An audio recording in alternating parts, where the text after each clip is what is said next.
Улсын дэд шүүхийн ерөнхий шүүгч ган зэрэг тэргүүтэй холбогдох албадныхан шүүх цэцгэлийг бэхжүүлэх нь хосолмол түншлэлийн төслийн байнгын зөвлөхөөр ажиллах суурин төлөөлөгч Кристоф Копицкитэй 2025 оны 4-р сарын 11-ний өдөр уулзлаа.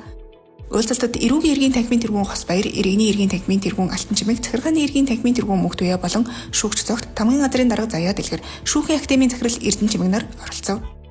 Европын холбооноос Монгол улсын шүүх цэцгэлийг бэхжүүлэх зорилгоор 1.5 сая еврогийн санхүүжилттэй хөтөлбөрийг 2025 оноос 2027 он хүртэл хэрэгжүүлэхээр болсон.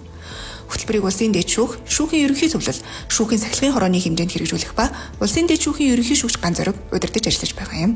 Уулзалтын үеэр улсын дэд шүүхийн ерөнхий шүүгч ган зориг хөтөлбөр хэрэгжиж эхэлснээр шүүхийн ил тод нээлттэй байдлын хүрээнд хийж хэрэгжүүлж буй ажил улам урагшилна гэж найдаж буйгаа илэрхийлсэн бол шүүх цэцгэлийг бэхжүүлэх нь хосолмол түншлэлийн төслийн байнгын зөвлөх Кристоф Копицки Европын холбооны санхүүжилтээр Монголд анх удаа шүүхийн шинжилгэлийн чиглэлээр хосолмол түншлэлийн хөтөлбөр хэрэгжих гэж байгааг онцолж байна.